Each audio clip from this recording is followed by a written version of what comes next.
what is it? Thank you for reminding me. It was always an issue. I always forget. So the point I am making is quite simple. If we come here, like I was saying, when you have your data, different people, you are picking the data not of one person. You are picking the data from varied number of variables. So some of the variables may not suit the description of how the data is coming. So that place, definitely you are going to put the not available. You see? So you go to, but when you say not available, that's NA. So later on, when you pick the data and you examine the data and notice that there are NAs within them, most of what data scientists will do is to just go and just say NA.omit. Then they will put the name of the data frame in bracket. Then it will just remove the entire NAs. It's a very lazy approach. When you do that, you are going to lose a lot of data. And that's what I'm saying. You will end up losing almost half of your data. Because NA, it doesn't remove just only one place. It will remove the entire row. So supposing somebody was a child, and the person, you can't ask a child of marital status, so that place you put NA.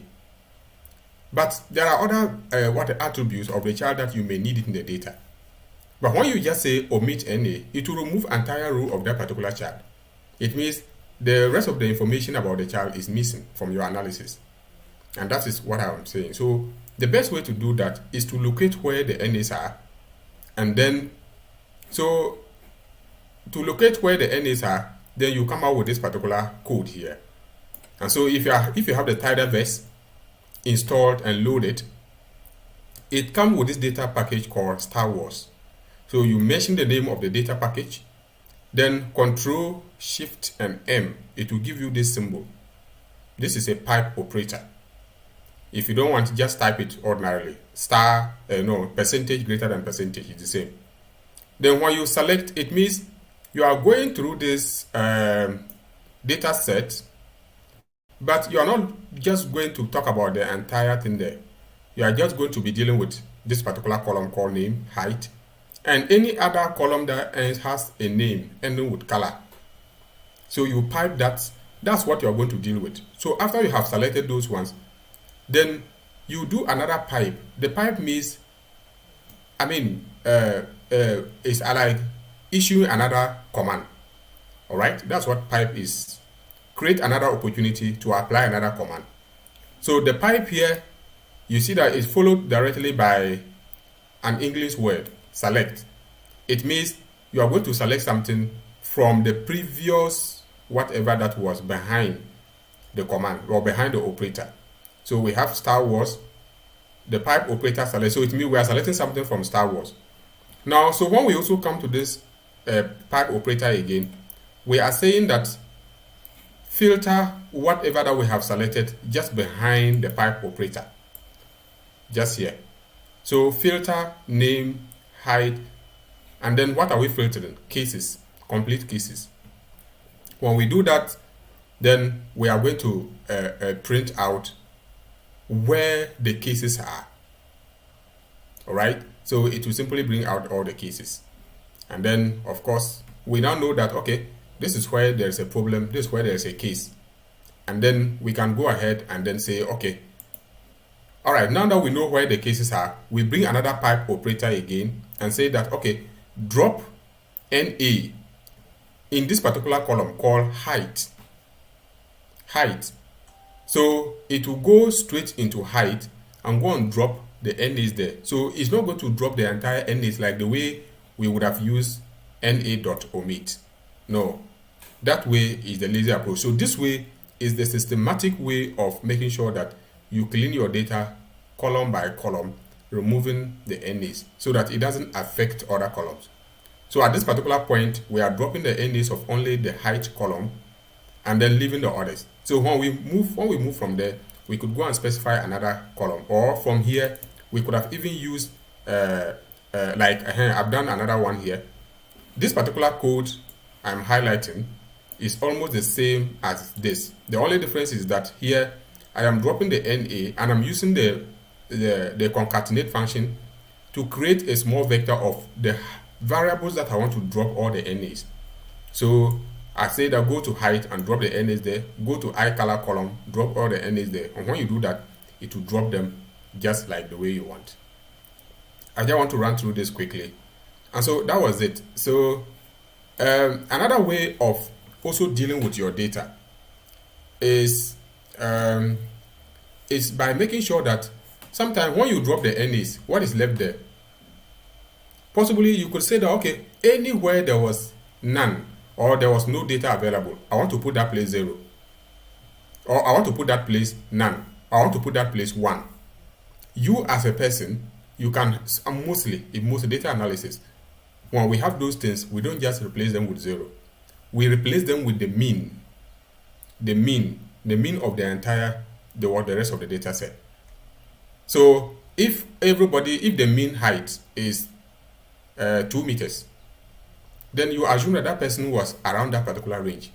So all the people, you give them a mean height or you give them a variable height of 2 meters. So if you're going to clean the data in that respect, then you start with your pipe operator, select all the variables, the columns where you want to do that, perform that operation. Then you bring your pipe operator again and say, filter all the cases. Okay, we filtered all the cases. We know where the NAs are. And we are now saying that, okay, all the NAs, I want to replace them with something. So you use the function called mutate. And then the mutate, you are going to go to hair color, and then you want to replace all the NA there.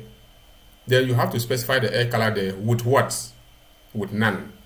So when you run that, and then you go there, you will see that what is now going to be, you're going to have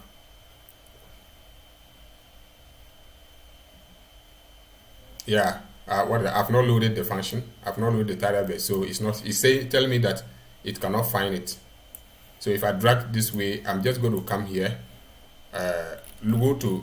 you can even type here and search. You can say tidyverse, and then it is here. You can actually see that it was not checked. So when I do that, if I take it back now, the pipe operator is very good to use because each particular code does not depend on the previous code.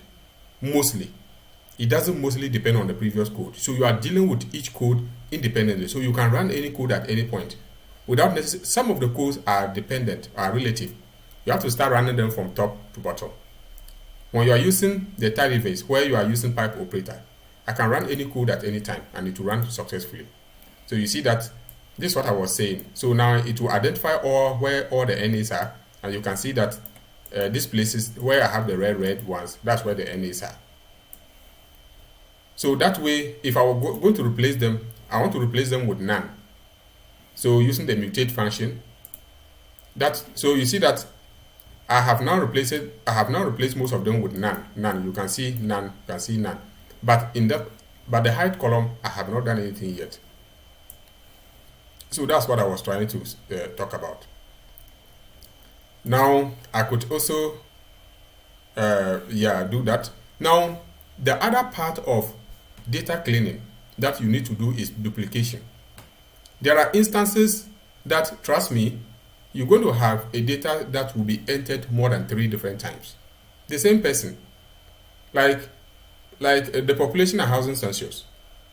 Somebody has passed through some area, another person following might not know, come to pick the same data. You go and see the same name, the same variables and whatsoever. That is a repeated data. And this happens most times. Most times you see data is being repeated. So we call it duplication. So yesterday I created this small portion. This is just like patient. So I call this particular variable a patient, and these are the patients. So you see Kwanlan here, Dut there, Kwanlan, Combat, Dut, Lal, then Kwanduk. So you come here, you see 66, 76, 66, 89, 76 again, 77 and 88. So I decided to create a data frame of all of that.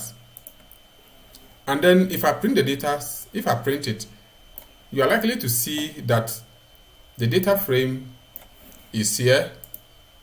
Okay, so if I fold this up, you are likely to see that somebody's Quan Lan has been duplicated 66 years, 66 years. Dude has been replicated 76 years, 76 years. The rest are not. Now, when you have that kind of data, you have to make sure you clean that up. It's also another way of cleaning data, duplications. So how do you do that? Just write the name of the data frame. That's your data set here. Here I have parents. So when you put into this square brackets, what you are simply saying is that you are trying to locate the columns and the rows. On the row side, you are simply saying that you want to find out duplicated. Duplicated is a function, inbuilt function in R. Duplicated parents. So when you say duplicated, you put into brackets that particular data frame where you want to find the duplications. So when I do that and then I run duplicated, and I run only parents, you will see that it's going to print.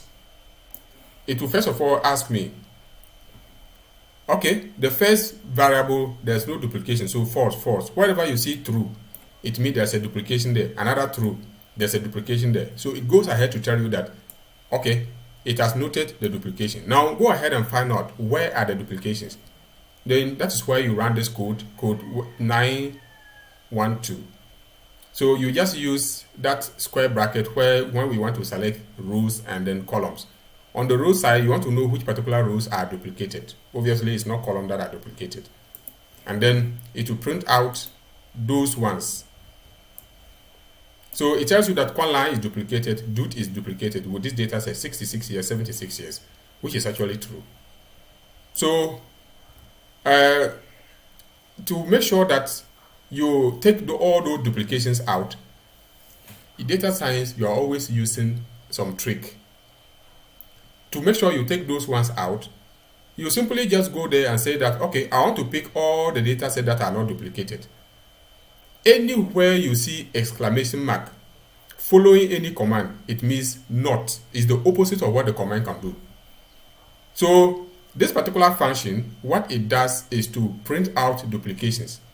So when you add exclamation mark to it, it tells you that I want to pick the unique ones out. I don't want anything. So when you pick the unique ones out, it means it won't print the duplicated ones. So if I run this one, so you will see that Quan Lan will now appear only once, Dude will appear only once. The next one will not appear. And that's how it is. So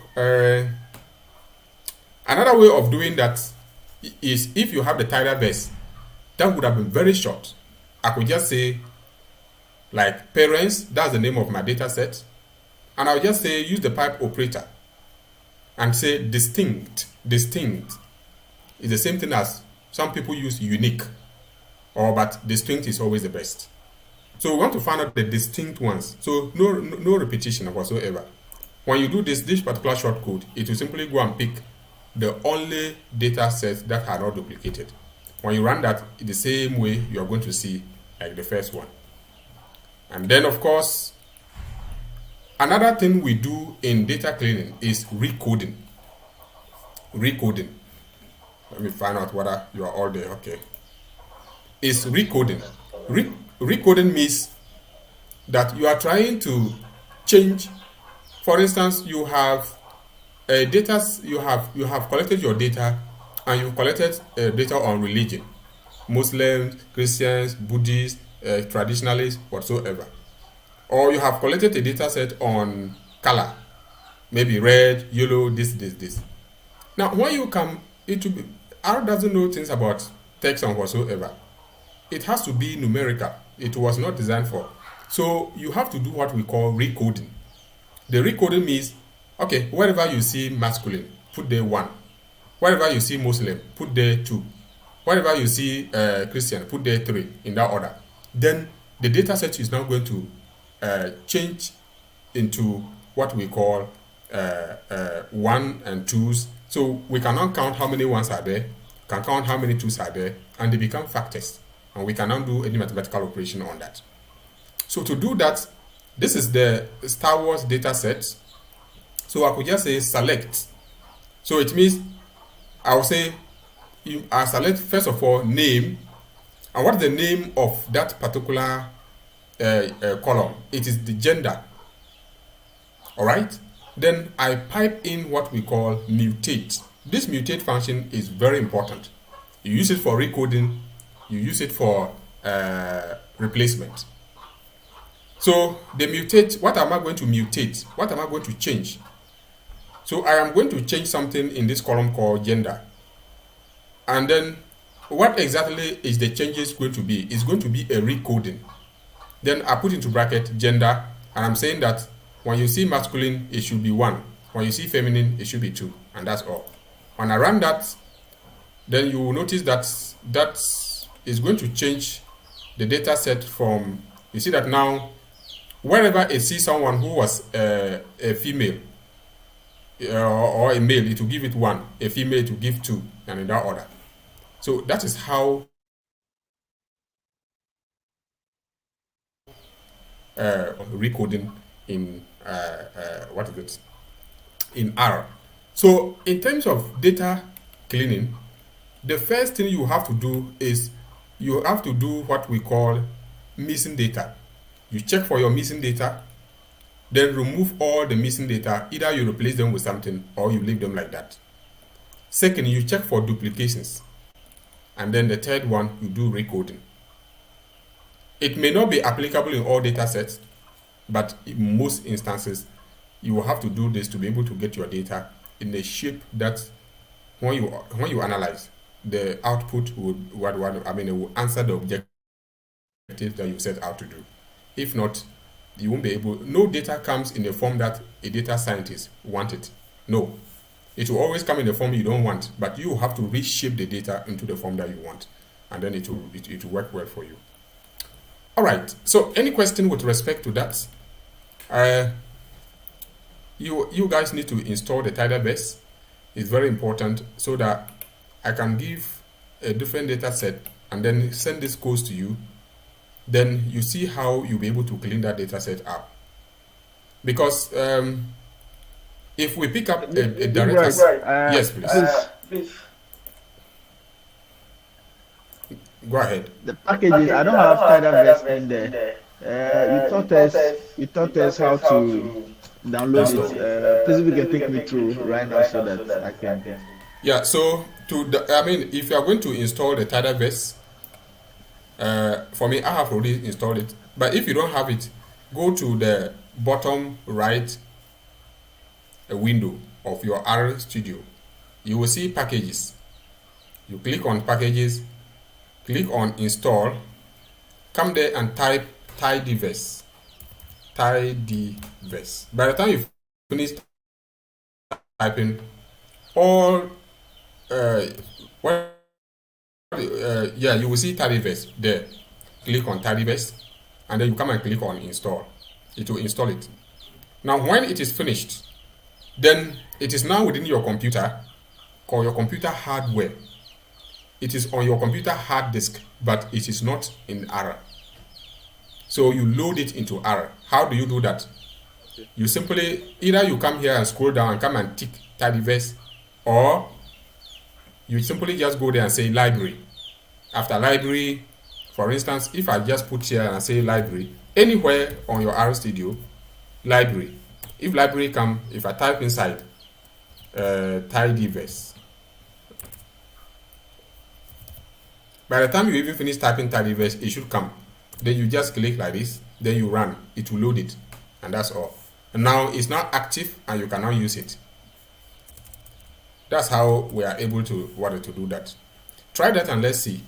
But the problem is your internet. Okay. Yes. Because you are using the internet, right? Yes. Yeah. What is it? That's the issue we have in Ghana. Because today we are going to look at statistics stuff here. I think that those who are grammar people, they will by all means arrest me one day. The way I'm always spelling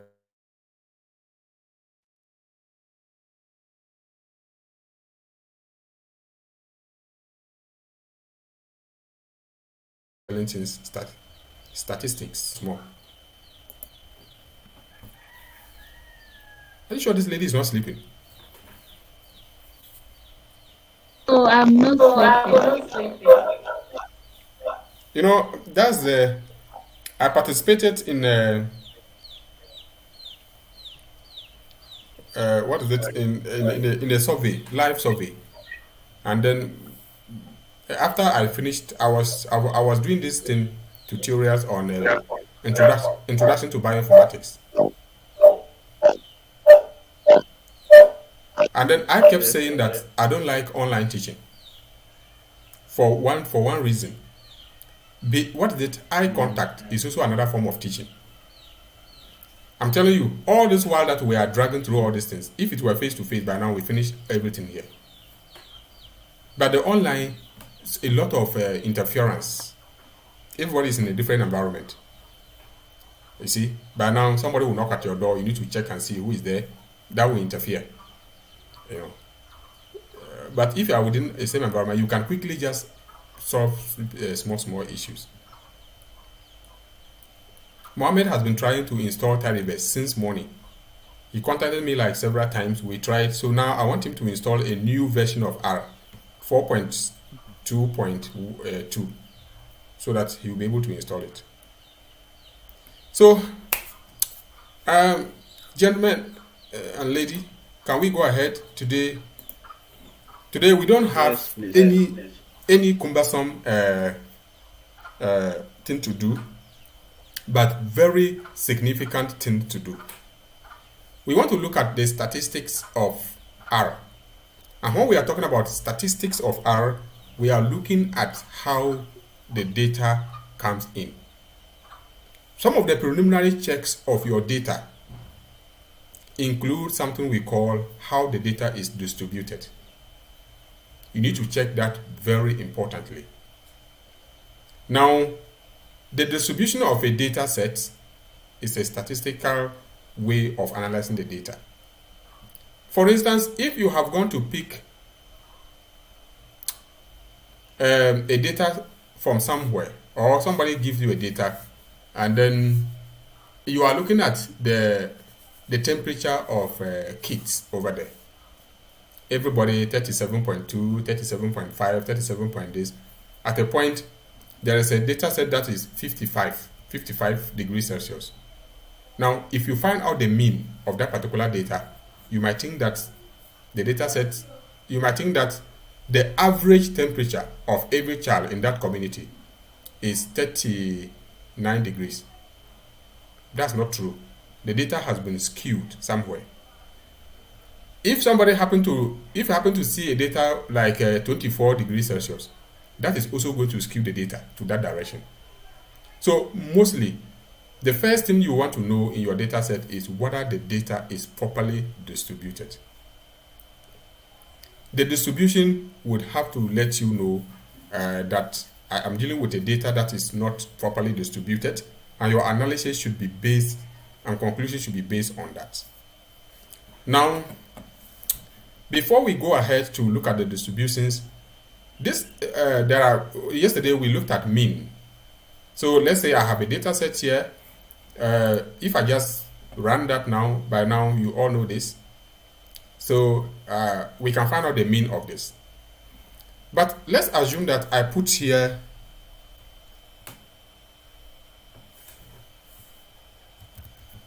NA.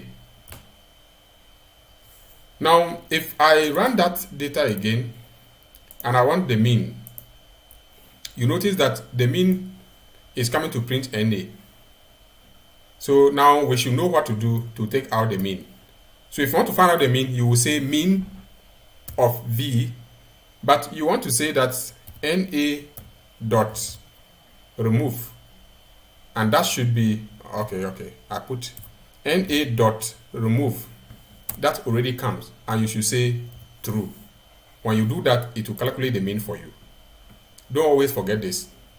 The median too, the same way. If I want to calculate the median now, I'm going to get nothing. I'm going to get NA. They will say it's not available. But if I add, let's say, NA dot remove, and I say it's equal to true, in that case, I'm able to find the median of the data. Now, on the contrary, if I want to find the mode in R, it doesn't come as easy or just as ordinary, like the way other ones come. Mostly, we hardly use mode. These ones, they are exploratory statistics. You don't use it much in, but then let's just know how to. So you just create a function, just like the way we were doing functions. And then I'm going to create a function of a vector called v, right? An empty, what, kind of like a vector, a variable. And I'm saying that I want to find unique. And then, okay, unique means an absolute value of v. Then it's going to print those ones that are not repeated. You see? And now, after that, I'll say which.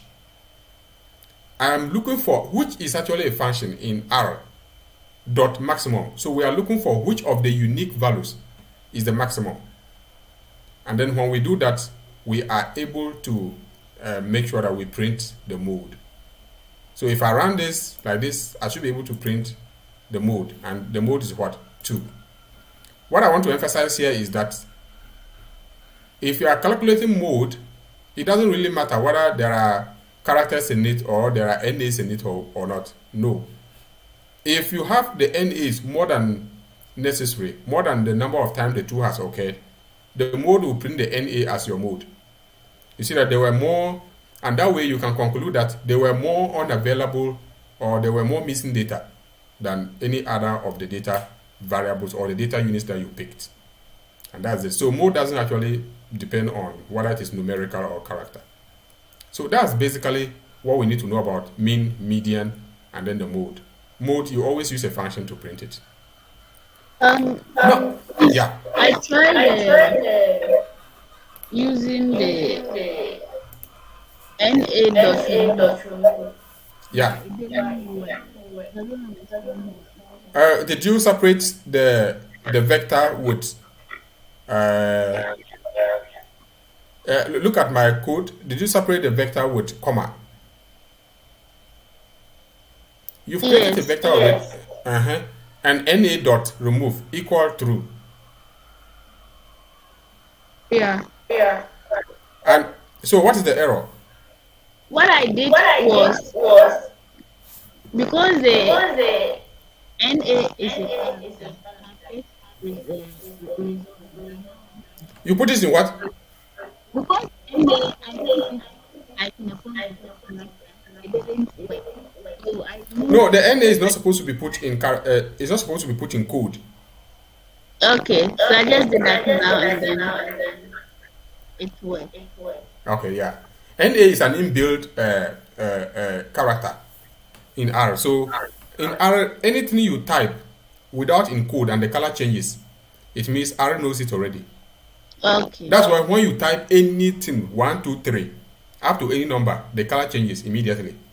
Yeah. Because R knows all the numbers in this world. Because all the numbers in this world is just 0 to 9. Is that not it? Yeah. So R knows about that's what I'm saying. The words like for, in, which, choose, they are all functions that R knows about. So that's it. Now, before we can go to look for one of the basic statistics that what we deal with when it comes to R is regression. So today we will look at regression, we'll look at linear regression, we'll look at multiple regression, and we'll look at logistic regression. If it's possible, we'll look at Poisson regression. Then we'll look at normal distribution, and then we will also look at binomial distribution. And then what is it? They are all not, there's nothing difficult about any of them. It's just knowing how the syntax is, and how to be able to apply them. In regression or in linear regression, you are actually looking at just two things. What is it? Dependent variable, independent variable. You want to find out whether Okay, the two of you are there. Oh, the gentleman has not been able to join. No. Oh God, All right. that's going to. Yeah, he's been suffering with his R. I have to find this evening. I have to devote time and make sure that I assist him to get the newer version of R inside. But the network is also the problem. I'm also not able to get the Tidal verse, but I'm waiting to Okay. see because here it's telling me retrieving package installation context, but that is still loading. Yeah, it's your network. Oh. Okay. Yeah, most those packages, the one who design it, they make money from the network. The more you keep loading them and offloading them, they make money. So let's assume that each click is 0.5 cent, and today, let's say 1,000 people around the world clicked on Tidyverse. Look at how much he's going to make. Okay. So there's a lot of money. Okay, so let's go to a regression, and I'm saying there is nothing. There's no difficult code about the rest of the thing we're going to do today. It's just that we just need to understand how each of them is being used. So I was trying to explain that you have been taking, or you are a researcher, you are a doctor, and you've noted that patients coming from a particular community, they tend to have a particular kind of ailment at a particular season. So you've gone there to pick some data, and you want to find out whether any of the variables that you have picked, does it have any relationship? Does it explain their health condition? So that's regression. Regression is always trying to find out whether if one variable has an impact on the behavior of another variable. So when there is a change, a unit change in one variable, how does it affect the other variable? So when there is a unit change in the independent variable, how does it affect the dependent variable? So if you are an agri person, let's say so many treatment that you have applied like we were having yesterday, then you have harvested this number of bags from a particular place. You want to find out whether if there's a unit change in any of the input, what will be the resultant effect in output. That's regression. And so I just decided to create this here. Now, in regression, there are just two things you need. The function, and the function is LM. Function in linear regression is LM. It's just linear regression. And so the function always comes with a formula, and you have the data set. The formula here is the two data points, the two variables you want to find out their relationship. So if it were y, and then you were having another one like x, if it were f, and you were having another one like c, because my programming teacher told me that we have used x and y to a point that when you write a different variable, people don't follow it. Or when values come with different variables, people tend to look at it differently. So if I have these two, y is dependent, f is dependent, c is independent. So the formula that I am talking about in bracket is the relationship between f and c. And to establish that relationship for R to know is you use tilde. Tilde is shift. There is a key close to, on top of tab, the tab key. When you press shift and that key, you get tilde. So that's the formula. So when R sees that, it knows that you are trying to find out whether there's a relationship between F and then C. And that's all. And then when you do that, you have to establish where is the data. Okay?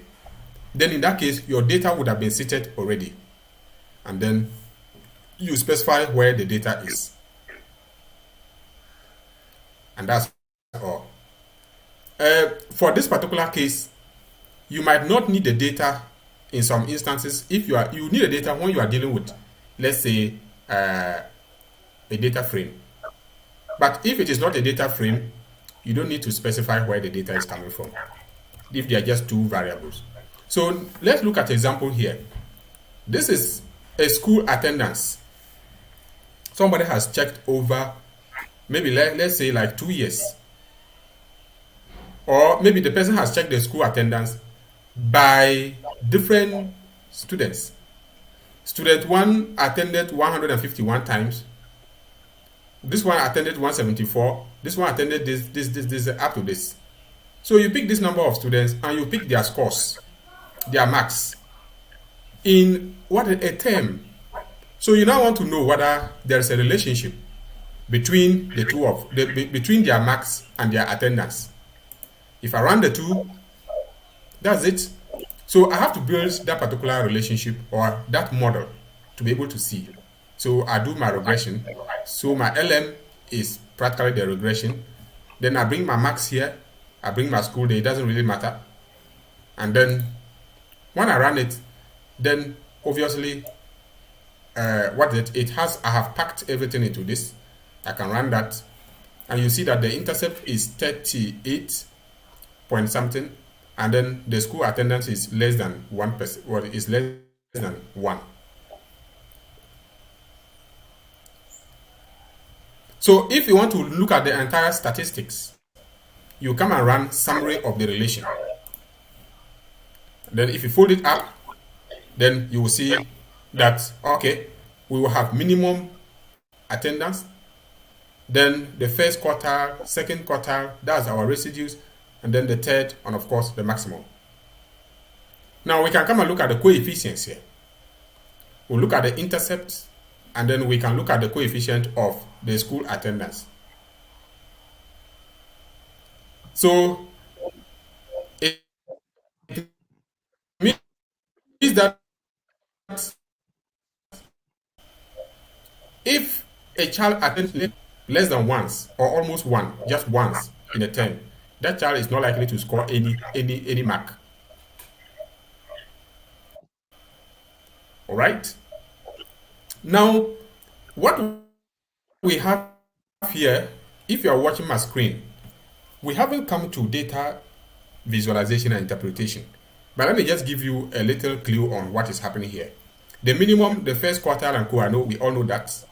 When we come here to the intercept is always that value of the which is explained by almost zero of the independent variable.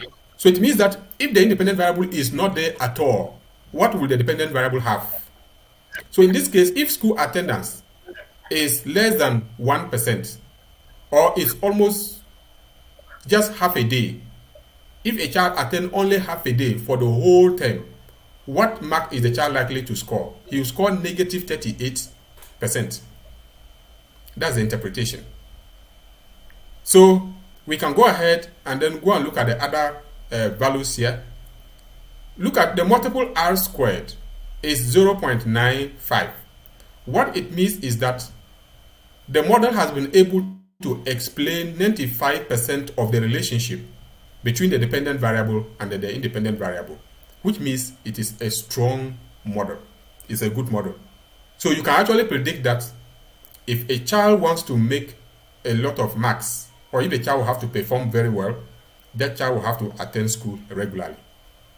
Because if you look at the R squared and it is less than 50%, throw the model away. Look at the adjusted R square here. You can see that it's 94%. That's a very good model. And to be able to know whether the model is good or not, come and look at your p-value. It's actually 1.16 times 10 raised to the power minus 6. Also very important, about 0.0001. And look at the F statistics. We are saying that, okay, what is it? Do you guys know what the F statistics stand for? I didn't plan to do this one today because I am going to do data. I'm going to do data interpretation. data analysis, data visualization and interpretation. A whole day. We are going to do that a whole. For today, what I just want to know is just be able to, we just know how to do this in R. That's all. But if we want a day that we can do data interpretation, that one is the area I love most. In the office, my boss always say that that's my strength, data interpretation. Okay, so that's how it is. So when we print that out, we can have that particular summary. But I always say that it's not everybody who likes figures. Paulina, do you like figures? I do, especially when it comes with money. Great.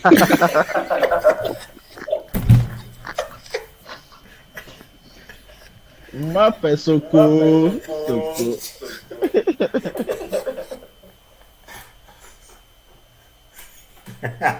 Oh God.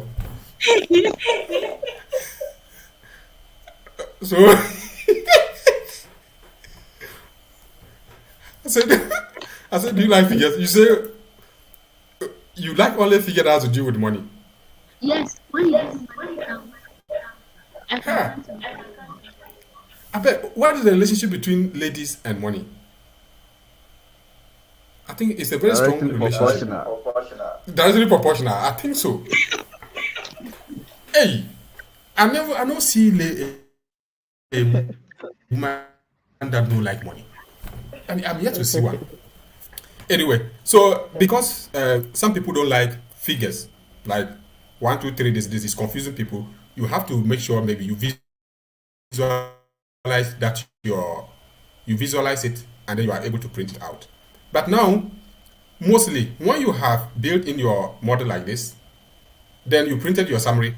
Another thing is you have to be able to now predict. That's, you have built the model. The model should now be able to do prediction. Model is about prediction. So this, let's say this was rainfall pattern, and then this was yield in agri sector. So at the end, what does somebody want to say that, okay, so if the weather forecast is saying that we're going to have 179 millimeters of rain this year, I mean, if all factors are held constant, what is the likelihood that people are going to harvest either more or less? You should be able to predict that. So we want to go ahead and build the prediction model. To do that, you need a data frame. So you do a data frame of, you just select any number at all. Let's say I've selected a number like 176 from where? From the school attendance. And I want to predict what, if somebody attended school 176 times, what would have been his score? To do that, you have to form a data. You use this, the syntax you have to do. Then you build that into A. And Please, of course, I can see 166 among the. No. Just choose any value. Okay. I just choose any value there. So if you, that's the beauty of prediction of a model. When you build a model, you don't necessarily have to pick. But then I could pick a realistic value from there. Okay, let me pick 179, which is there. Then if I run that, then I come to do the. So you use the predict as a function. So now we have built this as a data frame into A. So to predict, you just say predict, then you bring the relation. This was the relation that established the model. And we put that model in this. So you bring that particular model, and then whatever that you want to predict, which is this one, which we have already put it in A. And here is the A. So if I run that and I print the results, it should be able to tell me. So it tells me that if somebody attended school 179 times, the person was likely to score 82%. Let's check and see. 1, 2, 3, 4, 5, 6, 7. Now, for you to be able to know, okay, 1, 2, 3, 4, 5, 6, 7. I know that if you do this, you might think that the 7th number should correspond to the 7th figure here, but that's wrong. Who get it? Yes, that's wrong. That's wrong. Because these numbers are not arranged in ascending In order order, or yeah. descending order. So if you want to know that, rearrange all of them in ascending order or descending order and compare. You will notice that 179, or you can look at their positions, ordinal numbers. So you will notice that the 179 score will correspond to a position that is almost around this figure, this particular figure. And then that's how you can interpret. But this is what the model is doing. So we can say that, okay, if you want your child to have more scores, let him attend school regularly. You finish like that. But like I was saying, not everybody is conversant with all these figures and whatsoever interpretation. Somebody just wants a graph. So what you do is just plot, just like we were plotting yesterday. You plot school and then marks. So those are the two things you are going to plot. This is your X and Y. So you have your main, that is just the title. Then you are just going to add an upline, then and with your model over there, and that's all. This particular syntax. If you do that, we can actually zoom it out here, and then you can see that this is the model. So you can see that while school attendance is going high, then marks are also going high. What is positively sloping. So now we can check 170 is here. So 179 would have been somewhere around here. So 179, if it was around here, if I should pick up to this place, then you will notice that it was actually around 82. Around here. So if I were having this software I'm using, because I'm not paying for it, I don't have so many things. If not, I could have a pen to be able to draw. But they hide all those variables from me. Okay, so that's a little bit about linear regression. I think that when I'm sending you this course, I'll add a little assignment to it, and I would like you to modify it and then use it to also do your own thing within your settings. Now, I think I've but seen this is something just new. one variable. Upline. Yeah. The upline, you use it when you want to visualize a model. You see that the upline, into bracket, you can see that the model syntax is there. Okay. Yeah. So we are actually plotting it's not because of the model. Let me explain that before it's like I was trying to confuse myself. The upline, what we have here, we were just plotting. So when you do plot, it will just plot them with anything at all that you want. But when we say plot, it will just bring this dot as scattered. We decide to give them the color green, but this particular line will not be there. So if I take this upline whatsoever, you won't find this particular the plot will be there, but you won't find the line. The upline is simply to add this particular line, but you want to specify which line are you adding. I am adding a line of this particular model. So that is why we always say, let me push out the model again, and you see. So the upline is what has added this line. If we take that code out, the upline portion out, the plot will still be there, but you see only these dots, but you won't see any line. So this line will now tell us that, okay, this is the pattern of how the two variables are related, school attendance and marks. Sometimes, if you don't have the figures themselves, you can use this one to be able to explain some deviations.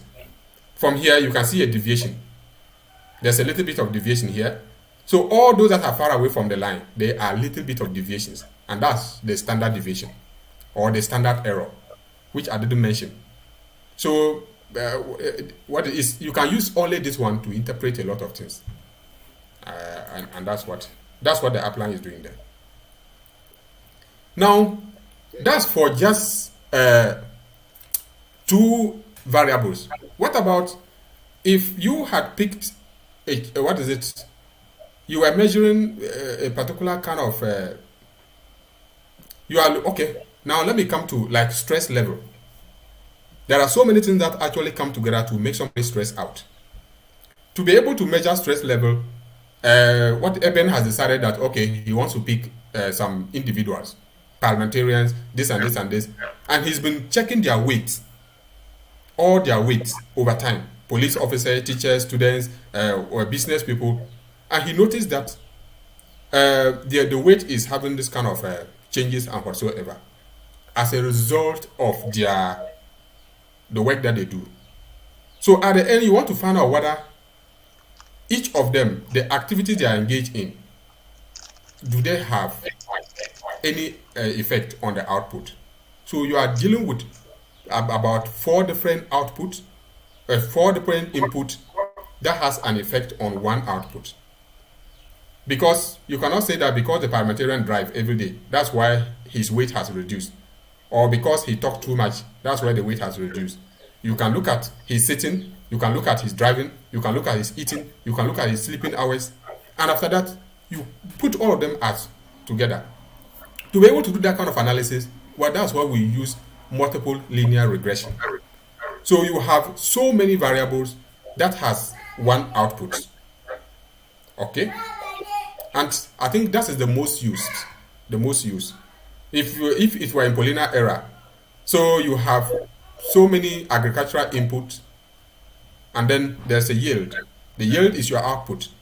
You want to find out how much each of the input contributed. So when you put 2 bags of fertilizer, you spray it once, the wheat twice, then you check this and this and this. At the end, how are you going to measure all of them? Multiple linear regression. That's what we're going to do.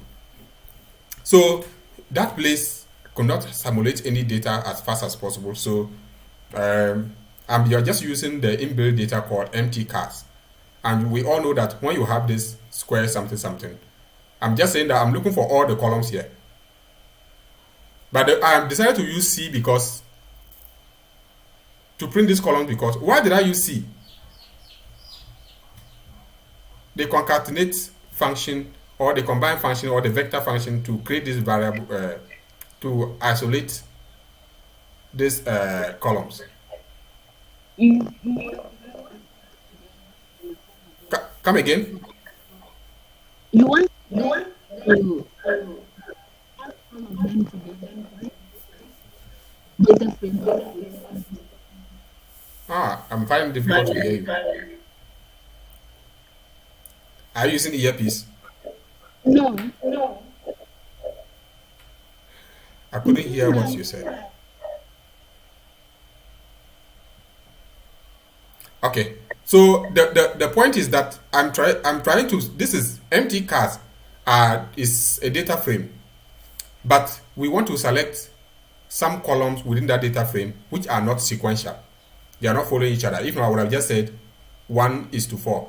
But in this case, I'm looking for the MPG, the piston displacement, the horsepower, the weight, and whatsoever. So I just want to pick those ones to form my data frame. So if I run that, MTCAS is an inbuilt data set in R. So if I print this, you will see the data set here. So you see how they all look like. So that is my data frame I have here. Now, I want to build a model, and I want to look at piston displacement, horsepower, and weights. How do they have effect on the MPG? Miles per something. How the car is able to move on the speed. So that's why I was saying the general formula, you see the syntax here, you will have the LM as is still the same LM as the function. Y here is the dependent variable, in this case the speed. Then x1, x2, x3, all the way up to whatsoever that you want. Now you want to put them there. And then you will now specify the data, the name of the data set. That's why I'm saying in this case, you are actually dealing with a data frame. So the data frame I have already created is called CAS. So I specify the data equals to CAS. Even if you remove data and you put CAS there, it will still run properly. So if I run that, and then I come to run this, then the model, the R model has been built. The next thing is to now print the coefficient. Around here, when you say the coefficient of the model here, you have to give an index, because here you are dealing with so many variables. So coefficient of what? If you say the coefficient of just 1, let's do that and then print A, and you see what is going to be there. So we have printed the coefficient of just 1. That's the first one. So the best way to do that is to just print the summary of the entire thing. So now, have you seen that all of them are there? So the coefficient of the y, that's the dependent variable. So we are saying that we have, if the piston displacement is even at 0, horsepower is 0, and then the weight is at minus something something, minus this, then this is what we are likely to have for the MPG. And that's what is it? That's how they all depend on this. So if the rest of them are negative, the MPG will have like 37.1. So we can begin to look at, if you want to print just one of the intercepts or the coefficients, you can come here and put into bracket 1. If you want to print like 2 of them, you say 1:2, and then it will print only the 2 of them, and that's it. So in that case, okay, in that case, you simply just need to, okay, let me rule this one down small. You can now come and then print your A, and then you see what you have over here. So it will print only the 2. So you can begin to see that, okay, the interaction between the Y and piston displacement, MPG and piston displacement, is this. When the piston displacement is at negative 0.000 something, then the MPG is at 37 point something something, and that's it. You can interpret them interchangeably the way you want. So that's for multiple linear regression. You just need the syntax. And now when we finished, you can come here and then this is the whole model. I think maybe somebody is out. Okay, no, we are all in. So I just decided that to just put this there for us to see how the model is being built. I think this one there, we all know it in our elective maths and stuff. So that's how multiple linear regression works, and there's no any big deal about it. Now, what about logistics regression? So that one is the same thing. The only difference is that you are adding something instead of the linear regression. But this one is logistics, so you add G. The function is GLM. You follow by the formula, the data, and then the family. The family simply means what the data you want it to come in which form. Normal, binomial. Obviously, once it is logistics, it will come in binomial form. And so if I'm using the same cars, so I will select this number of columns from the same place. I pack it into this data frame, and that's it. And after that, then I come to build my model from here. Then I can just run that. Then I come and look at the model summary. And then what is it? The model summary is down there. We can have all our null variance, residual, what the deviance and whatsoever. Then AICM. This is something that we have to look for and then interpret. We can see everything around here.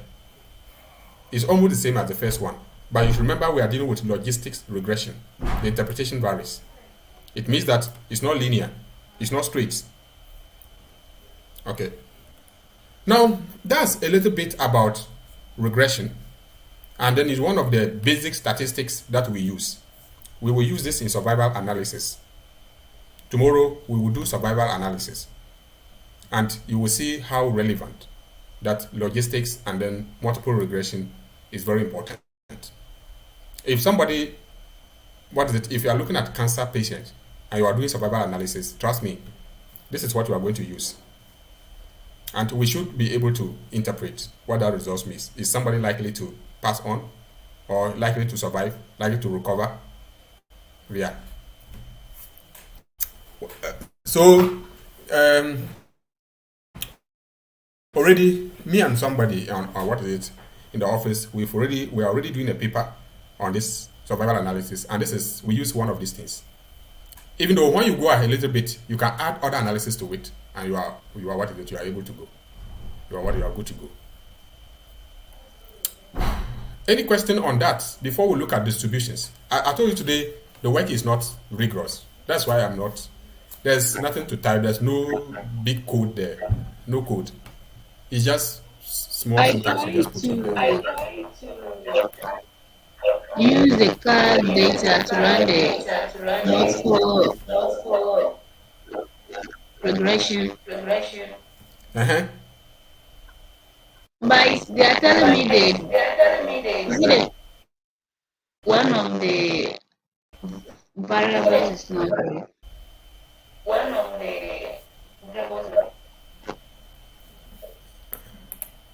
Let me come here. Did you say empty cars? Yes, it ran alright, but the second variable. MPG Yeah. or the GIS, displacement? the displacement. Displacement. Check the Yes, spelling. DISP. You put it in quotes. yes. And it is not there. They told me object displacement not found. So I'll just omit that and see what it will do.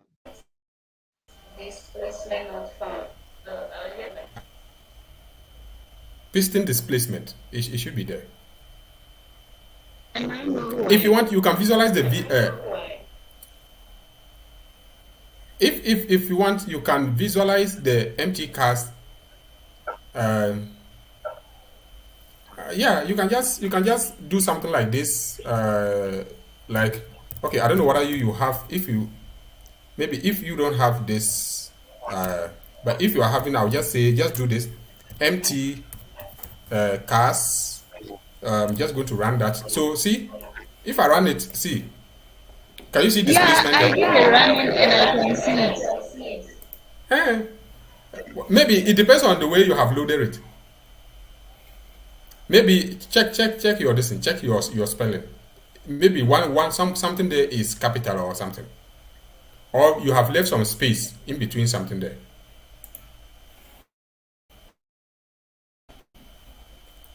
Okay, I'll check it later. Okay, so now let's look at distributions. This part, I beg you, everybody, there's no any serious code for anybody to remember. And let me remind you your best thinking of remembering any code. Nobody remembers any code in R. Just know how the syntax and what you need at any time.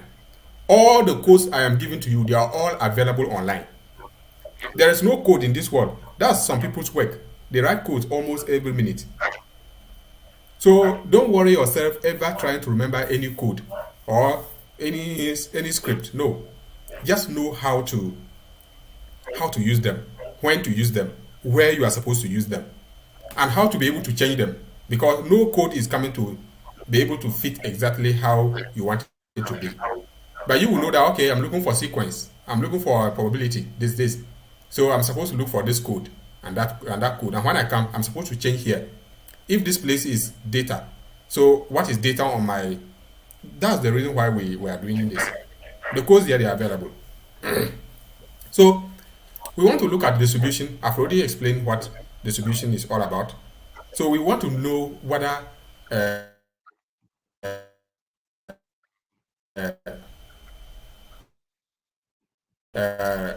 what is it? Use of things set is skewed. It is not skewed. It is this or it is that. Very very important. So in R, there are about 4 different ways through which we can do distribution. We have the what is it? This denom is also a distribution. We have distribution. What is the name of this distribution? I've forgotten. This is probability distribution. So we have the D norm, we have the Q norm, we have the P norm, and then we have the R norm. So each of them is only trying to check how the data is distributed. So first of all, this is the syntax. Just know this at your back of your mind. If I want a data, if I have a data set already, I have my X, which is my vector down here. I should look for the mean and the standard deviation. So I want to create a sequence of minus 10 to 10. And I want it to have each of them to differ by 0.1. That's a lot of data, right? If I run this alone and I print X, that will be a lot. You can, if I fold it up, can you see? That's a lot of data points. So because the sequence, so each of them is bigger than the other one by 0.1. That's what that means. So now if I have done this, then the next thing is to create my genome. So you use the same data sets, which X is here.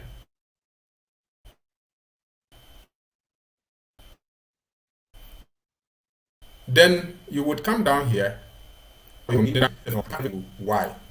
Now when you plot X and Y, then you are able to see the pattern of your data. Now we must understand this in clear terms. Now, I don't know whether I have the data of the empty cast, so that I'll demonstrate something for you to see. The empty cast, the piston displacement, or which of them can I use? Okay, I can use the MPG. The MPG to demonstrate where this thing is very relevant.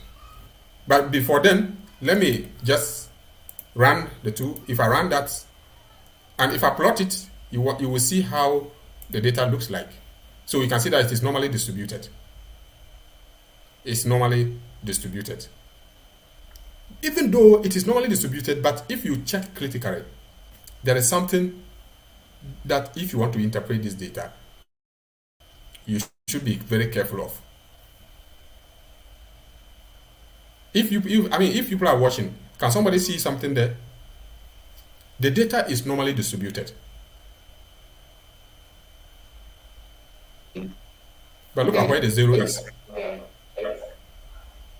You see that it is skewed to the data is skewed to the right. You see? So in interpreting that kind of data, care must be taken. Now, so where do we apply this? Supposing you were having your data as a data frame, and somebody has picked the data, different people have picked the data, and then you want to check whether in this particular column, is the data distributed there properly? So now that's what I want to do. So let me just say this is a variable. So I'm just going to say that I'm just going to come here and say empty cars. That's the empty cars. So I want to pick just one of the columns there and into this. What am I looking for? I am looking for a column called MPG. Okay. So now if I come here, I have only that particular column, MPG. You see that only that column has come. So now I want to find out whether MPG is normally distributed or not. So I come here, the MPG is now my X. Okay, so I need what? My Y. So I will say DD. Okay, or DD something. DD something. Okay, let me add D to separate it. Then I'll just come there and say I'm coming here. Then I have to find out the denom of it first. So the denom will come. I need to put DD here. Okay. Then, well, I should have calculated the mean. I should have calculated the mean of this. So let me do that quickly. So I will just say the mean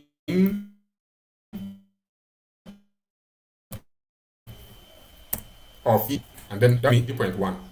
In fact, don't do this in what is it in real 20.09. Put it that way. Medical research. So the mean is 20.1. Then the standard deviation. So I needed to find the standard deviation of that. My standard deviation, I don't know whether this function will work. I've never done it before. And then, yeah, it's 6. My standard deviation will be equal to 6 point. No, it's just, I'll just put 6. Then when I finished, I do this. So now I have the data itself and I have the genome of that.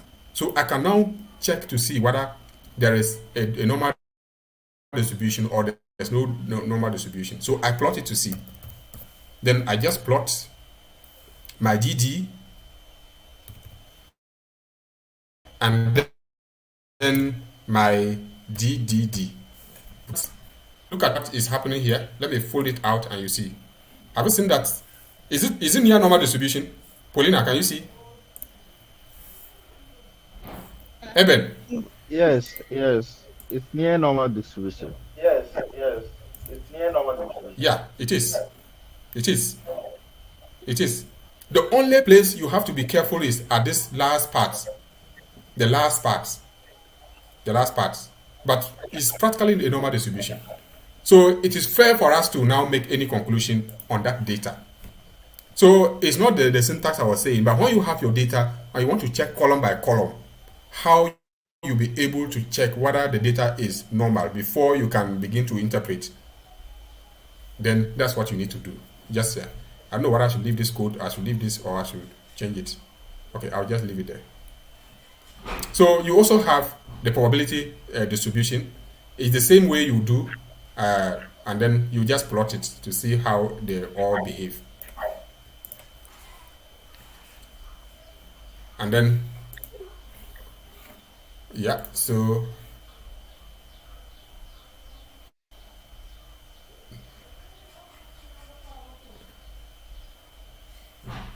wait, let me see. I think I've not run something here. They're asking me that, they are telling me that one length differ.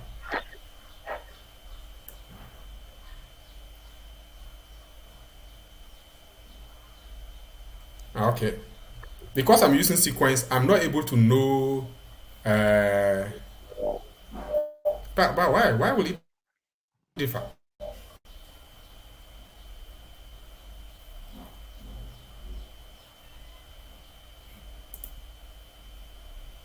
Why? I don't get it.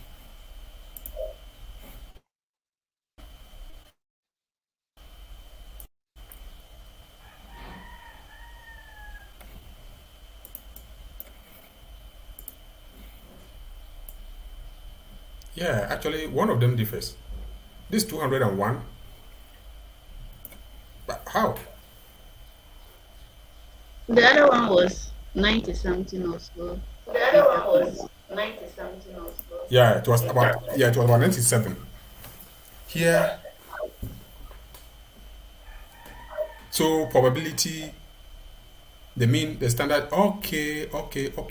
Here I was stepping by 0.2. Here I am giving different parameters to create it, but that's how it's supposed to be. Okay, I know where the problem came from. The problem came from here. I'll just do that pretty soon. Yep, that works. So you see how that also works? That's how this one looks like. Very beautiful. Please check where your 0 is. The 0 should be at where the first bend starts, if it is normal. Right? So look at where negative 10 is and positive 10. So where the bend starts, if 0 is at that place, it means the data is normally or is distributed. normally.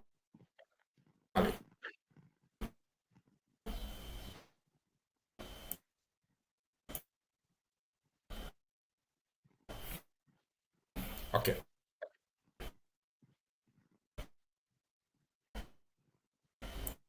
Accumulate distribution with the Q distribution. This first one, let me quickly say this. Let me delete this, and then I pull this out to say something. This kind of distribution is used in GWAS, in genomic data analysis. If you are dealing with polygenic risk score, and then you want to find out the heritability, what is it? How much of the gene is responsible for the phenotype you are measuring? This is a distribution that we check. That place we don't use ordinary normal distribution. We use this what is it, a P distribution, and this shape tells us whether the data is properly distributed or not, depending on the S. If the S is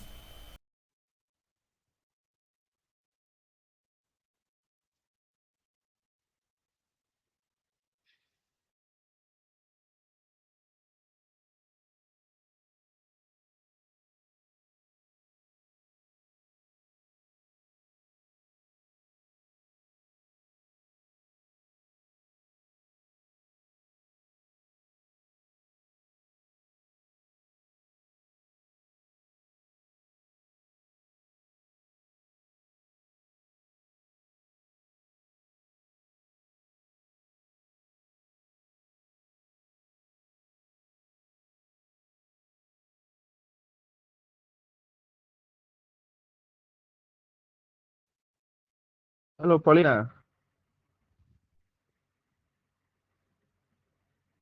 Yeah, hello, Eben. I can hear you.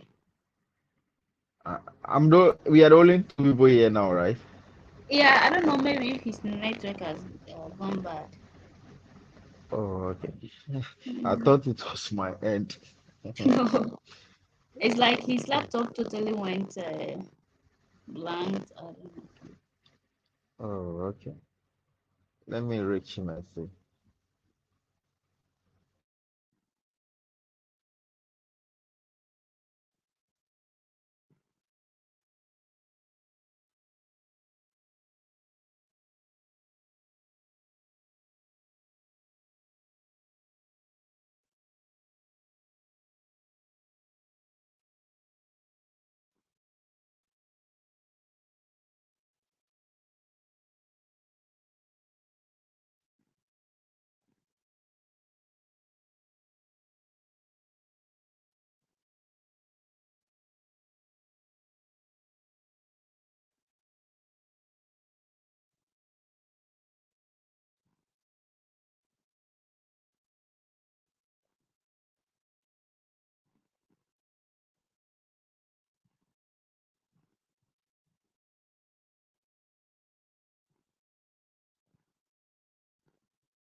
Please, have you gotten in contact with him?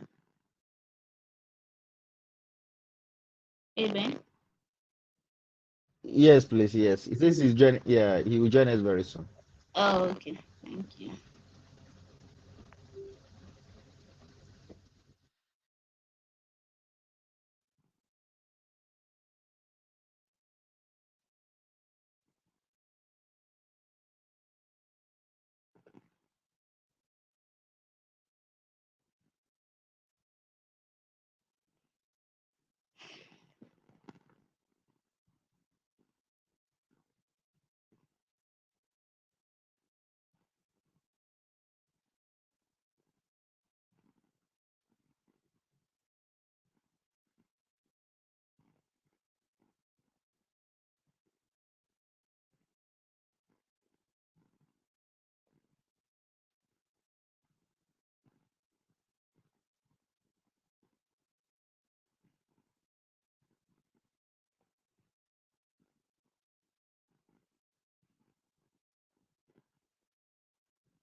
Hello? Yeah, yeah. Hi, Big Bird. Great. Thank God all of you were still around. I don't know what happened. The internet just stopped at once.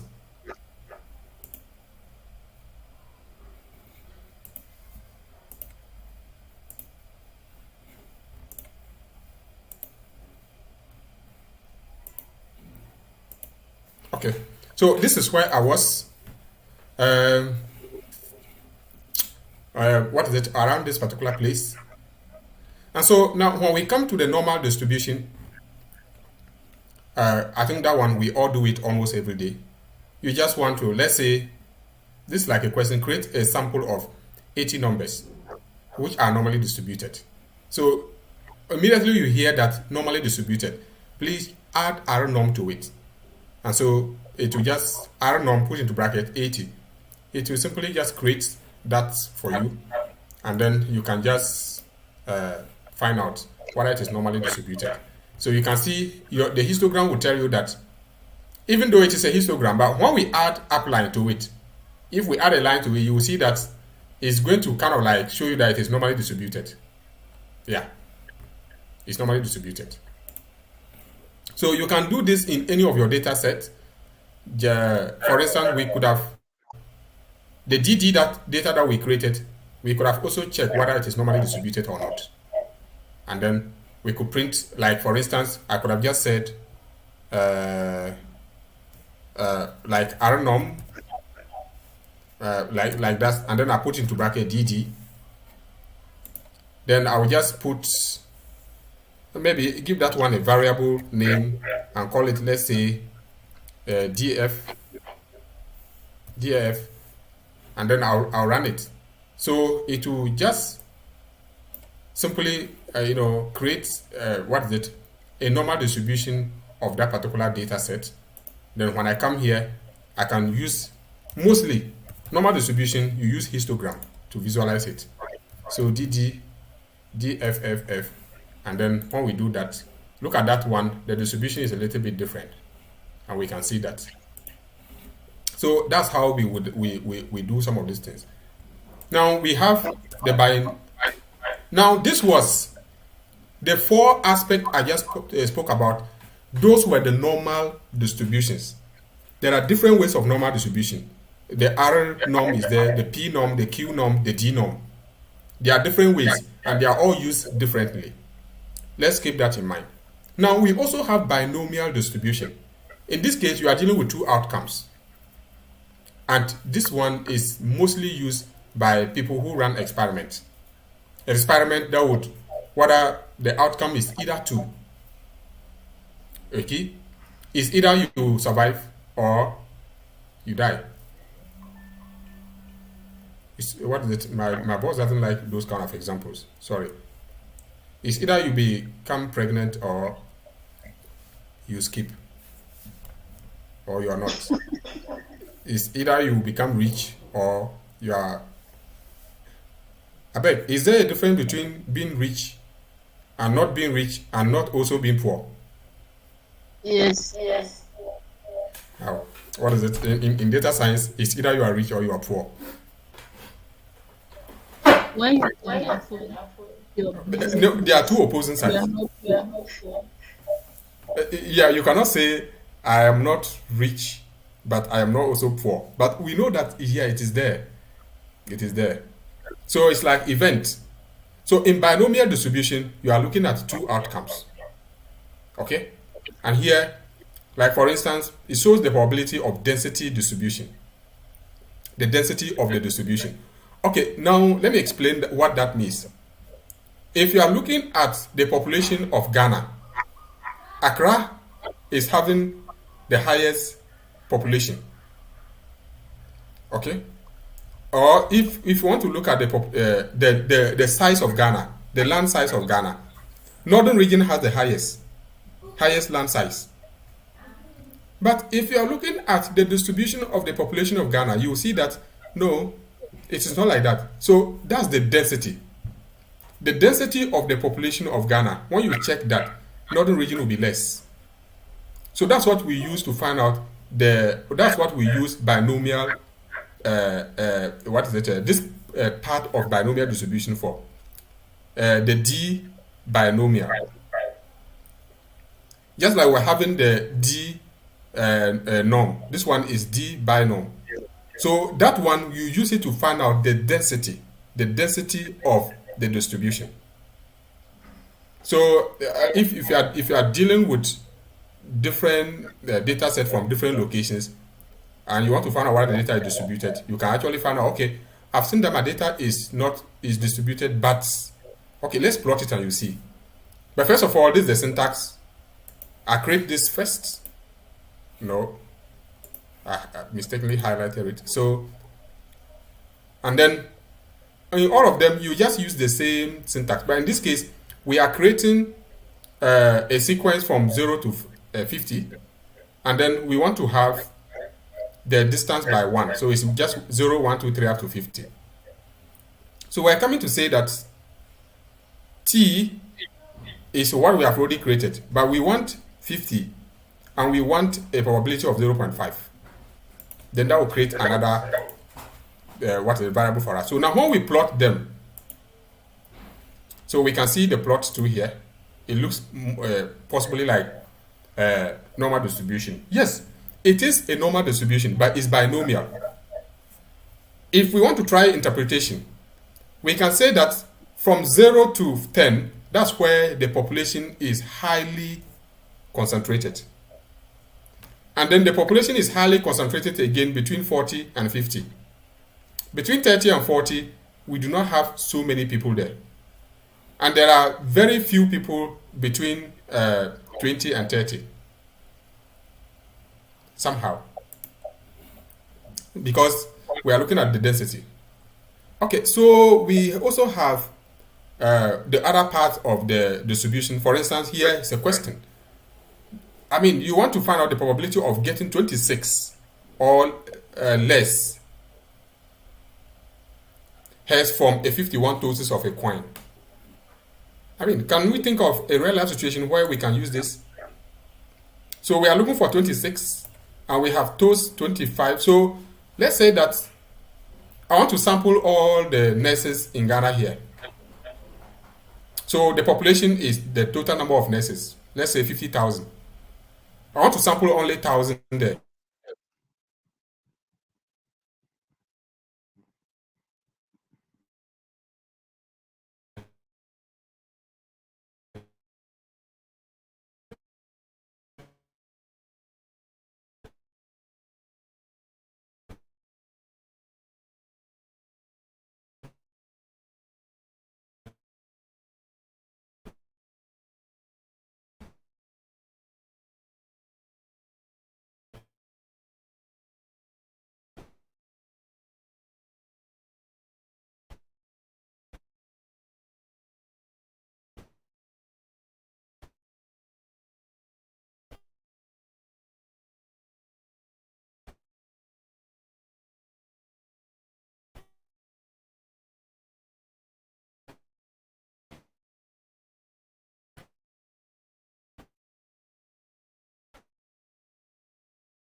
Hey, Evan.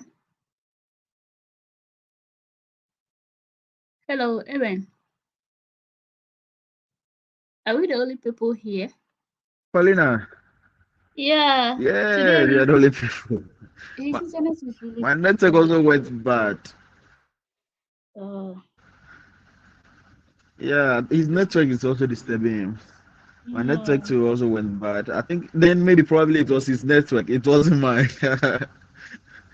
Yeah, because even I was Okay, let me wondering, call is it my him network? Because I again. couldn't hear him at the point in time. I was wondering, is it my network?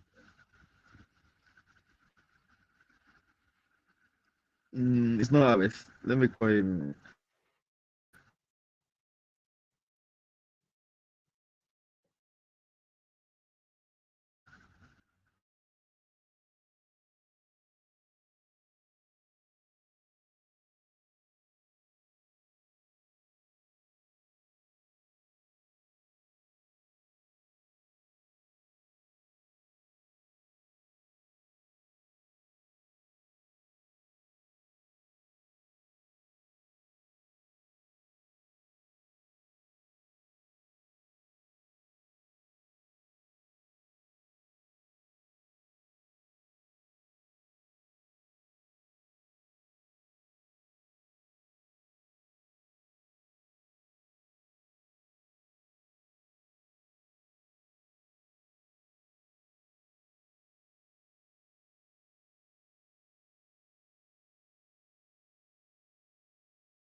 Hello.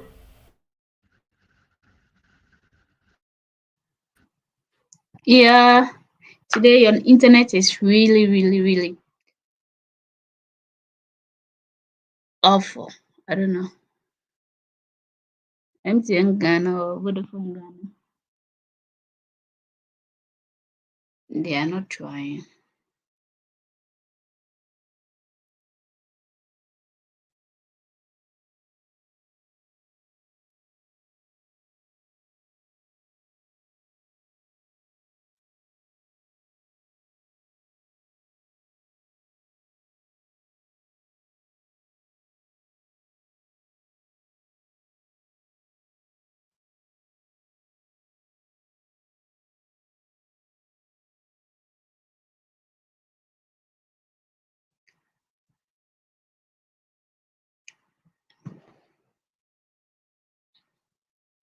I think we have to just end like that because his internet is just not helping matters.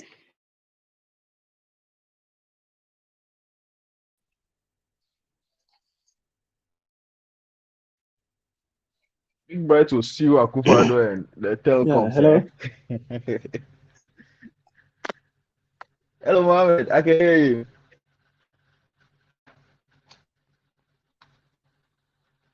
Mohammed, can you hear us? Or can you hear me?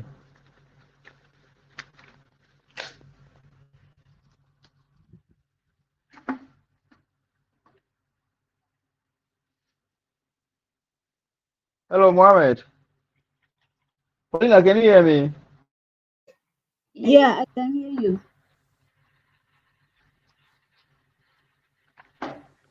I think Big Bright's network is bad today. Yeah, it's off. We are almost. It's almost 5. Exactly 5. Mm, how do we do this? Let me try calling him again, see.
Hello, Paulina. Yeah, Eben, I can hear you. It's like we are always the two of us. Maybe today's class has come to Yeah, an end. he's not, but the live recording is still on. I don't know if it will continue while they are away. No, because he's able to I don't, edit. I don't know if he can edit and then remove this unnecessary parts from it. okay.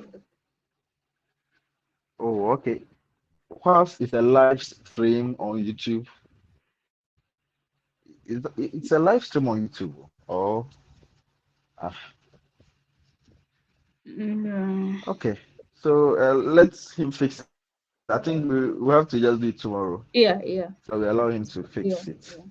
He's not been able to pick my call. Yeah. All right. Okay. God Oh, willing nice tomorrow. evening. Yeah. God willing tomorrow. Bye. Same to you. Bye. Bye.